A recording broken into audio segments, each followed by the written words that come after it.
What is up, guys? JD here. Hope you're doing well today. Got a new one in from Divo to check out. Let's get it.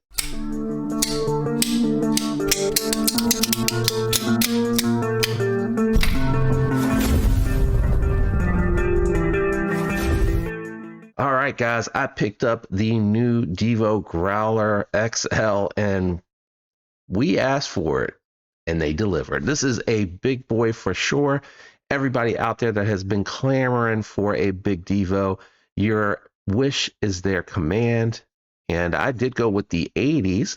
I will bring out my tall boy in a little bit for a size comparison, and we can also kind of compare, but it looks like Camo Carbon has gone back to dialing down the colors a little bit more on the 80s. I was really enjoying the real 80s pop, but I must admit, I don't know if Divo pivoted because of this or if it was just pure luck or coincidence, but blacking it out with the subdued colors, I'm really digging that. I like that combination a ton. One thing that we're going to be doing today is we're going to be installing some skiffs right out the gate, and then we'll talk a little bit about the knife. And we're also, while we have it apart, going to go ahead and throw a little bit of mineral oil on the actual scales just to give it a little sheen. It won't give it too much, but it'll take some of the dryness out. So let me go ahead and get my gear together and we'll go ahead and do the swap real quick. Okay, guys, I have tools linked for you down below to help you with your disassembly needs should you be missing anything. As always, I do recommend a fresh bit for your disassembly. I can't really tell if the pocket clip, it doesn't look like it. It looks like the pocket clip's just in the steel liner. So I'm going to shoot for these three. Let's just see. That feels a little loose. This might be a T10 due to the size. No, it is T8, so it might have just been me. Let me go ahead and start with the standoffs. All right, yep, T8, nice tooling. Titanium hardware, so I'm going to use the crevice there so it's not rolling around. Should be a pretty... Actually, I am going to take the pocket clip off because I forgot. We're putting some mineral oil on the scale. So let me go ahead and get the pocket clip off as well. And I will confirm. Yeah, that's just going to the liner. I'm loving the DLC coating on this. They did a great job. I'm assuming that Kubi is the OE for this as well. I don't think that they switched for this particular one. I think they are working with Rayot for a couple of models, but I do not believe that this is one of those models. I don't believe so.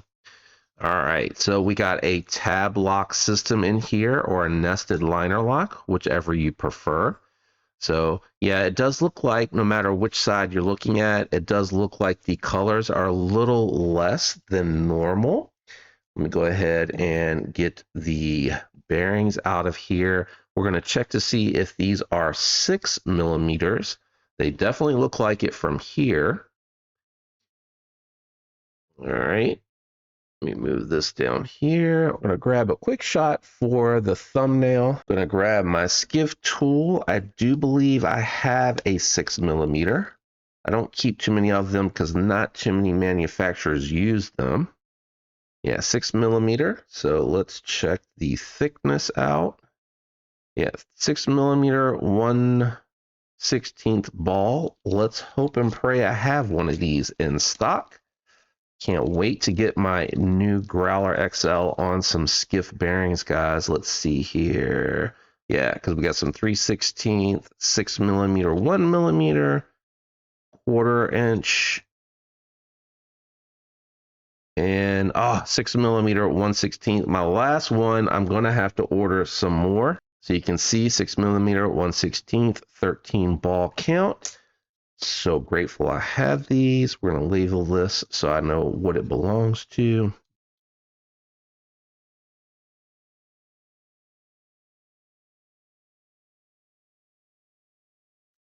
And put these back. I do this just in case, but honestly, with it being hardened cartridges on here, these probably won't go back on here. They don't make very many large Divos, so I tend not to come off of those. That's hence why I still have my tall boy, even though I've been asked to sell it multiple times. And this, in all likelihood, is going to be one that doesn't get sold. Let's go ahead and do the cleaning. I know this is a little bit backwards the way that I'm doing this today, but I do want to, like I said, start life off with the skiffs in my growler. And like I said, I was a little surprised how subdued the colors were on here. They definitely dialed it back. I'll just go ahead and show you now. We're going to do some size comparisons in a minute, but this is what I was expecting. Not, like 20% more, I think, color that they added in here. And this is a flat scale versus a contoured scale. So it should have come out a little bit better, but it seems like Camo Carbon has dialed it back. Don't think I'm too worried about any of the standoffs. What I am going to do is just for a moment put these down to catch a little bit of the mineral oil, and then I'm just going to work that in really nicely. Just kind of rub that into the fibers some. I didn't put as much on this one because I kind of had a feeling that was going to be the case. And I'm just going to catch it on the edges. It's almost like a lacquer look when you first put it on there, but then when you go to dry it, it comes down more to like a satin finish versus like a high gloss finish. All right. And mineral oil is food safe if you do plan to use this, for food prep or anything like that, and you're getting it on your hands. I generally just put a coat in there and let it soak in to give it like a medium sheen. And then I just watch it. And if, it starts to dull some from handling or anything like that, I'll just go ahead and put a fresh coat back on there. But right here, right now, when you're doing your first disassembly, you're tuning it to your liking, and you are potentially swapping out bearings. This is the best time I have found to actually do this, to knock both of these out. And it may be what I do when I go to edit. I might throw this onto the rear, so it's going to be a little weird talking about doing this before the review. And then what I may do is just go straight into the review, swap it, and edit, and have this on the end for anybody that is interested in this part of it. But when I do that, you won't see what it looked like. Well, depending on how I splice it together. It may, like for part of the video, look like it's dull. And then for part of the video, it may look like, and I don't even think it looks satin. I think it still has a good matte look to it with a little shine. And there are other things, there's waxes and things out there that you can use to accomplish this. You don't need to do the mineral oil. I just find like oiling the fibers tends to work really good. It is food safe. I don't have to worry about anything feeling slick when I'm done. So I'm always very happy with how that comes out. Let's see here. It is a notched pivot. Go ahead and clean the blade. I don't know why I put the cleaning cloth back. I am not done with that. I will say though, I can feel like my fingers have the mineral oil grease on them for sure. And it came relatively clean. I am just making extra sure that the surface is very clean. 154 cm blade steel. It looks like a very clean detent ball hole. But we're going to go ahead and grab a cleaning circuit board cleaning Q-tip. I use these because they do have more of an acute tip, makes it a little bit easier to get down into that detent ball hole should there be any dirt, and there is none. And I know these are brand new bearings, but I'm still going to do my due diligence and just clean them before putting a very light coating of oil on it. And this should get me to the point where I'm about ready to reassemble this. So you got your lanyard hole. I think it was exactly like that, if I recall correctly, on the OG Growler, which was a decent sized knife. I want to say, what was that? A 3.3-inch blade, if I remember right, if I remember correctly. I don't think it was necessarily a small knife. I think it was right in that sweet spot. And I don't have a ton of lube on my fingers. So I'm doing my best to work these in onto the balls themselves. Go ahead and put that massive stop pin back in. Nice beefy stop pin. I am loving everything about this so far. I wish I'd have gotten more of this blue on the outside. Or if they're gonna, maybe if they're gonna use less color when they make these sheets, maybe what they can do is put like a more vibrant blue. So like the greens and the orange, it pops out. This darker blue kind of blends in. So maybe a lighter blue would work a little bit better. I'm not sure. But like I said, Divo deciding this time around to do all blacked out everything in conjunction with the 80s really actually kind of worked. I really like the way that this has come out and how this looks. All right, so let's see here. Tab is going to lay into the handle this way. And then you're going to put that on the standoffs. And then I probably am going to sandwich it down here, pinch it to get it to lay down. Yeah, so it laid down for me nicely. I'll clean that up really good here in a second. Going to go ahead and install these first, since that's where the tab lock is. Okay. Next stand off, and this will, like I said, give me peace of mind to know that the nested inset liner lock, tab lock, whatever the proper terminology is for that, is installed correctly. And then go ahead. Oops, I thought I felt it start, but perhaps not. There it goes. That definitely started.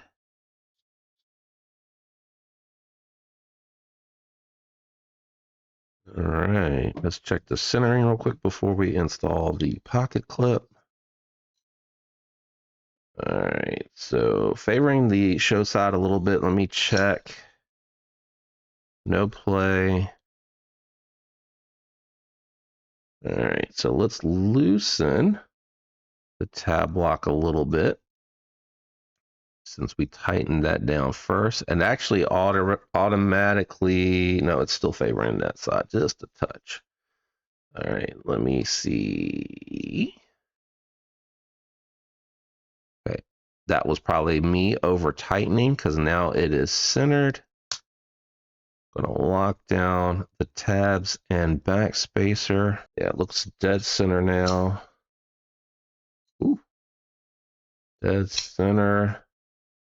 No play. That looks pretty centered, doesn't it, guys? Looks centered to me. All right, let's go to the pocket clip on here. Clean her up nice and purty.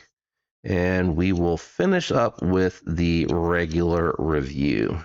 All right, yeah, that's what I'm talking about. So for those of you watching, I actually just finished the disassembly and I installed skiffs.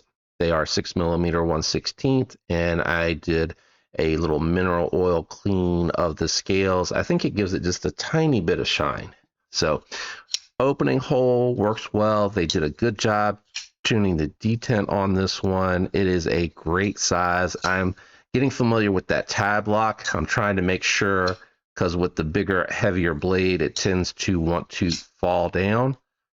You can let it drop with that forward choil there. That choke up spot is a nice landing zone for the knife itself, so I do appreciate that. You have black coated titanium hardware, titanium backspacer that has DLC, pocket clip that has DLC. That is awesome.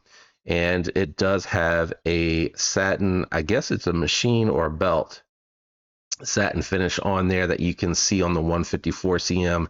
One of my favorite steels. Good factory edge from Kubi, and Kubi is one of those brands I think personally does a fantastic job on their heat treat from the factory. You do have slightly contoured scales. I'm able to choke up with plenty of space on this particular one, and even when you lay back, I have just a little bit of room back there as well, so if you're doing any chopping. But to me, this is the money grip.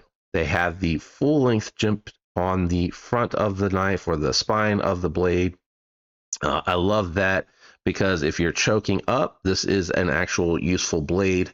And if you're choked back, depending on the size of your hand, will determine where your thumb is going to land. So it really doesn't matter where that jimping is placed. It lands perfectly for me right here. Like, this is the spot to be in to open stuff, to do a little bit of angled belly cutting. And then when I need a better grip and the material's thicker, I can move up. The other thing too, even though it is a large knife, it's a nice thin stock on here, tall, flat grind, big belly on it.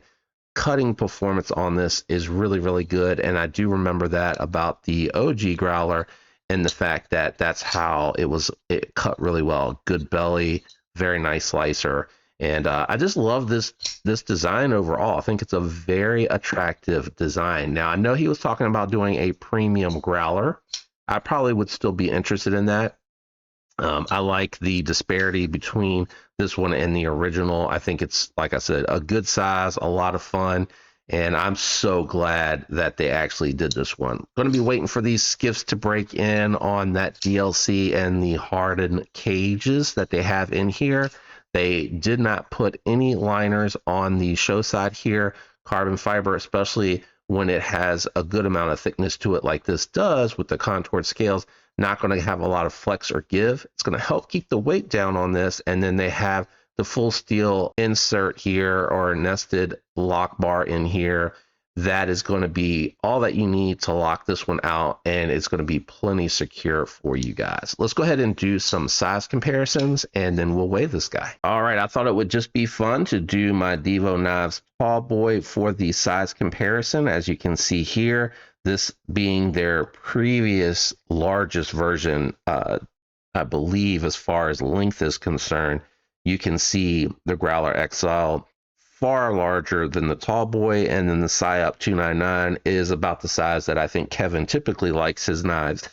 So you can see he definitely answered the call for those of us out there that wanted a larger knife. I have a couple more that I think are going to be interesting, and then we'll grab the scale. All right, we got my Demco AD10 with original goat scales out here. I wanted a bruiser knife out here for you guys to see in comparison. And then we have my Concept Raven, which I think is kind of like a bug out size knife.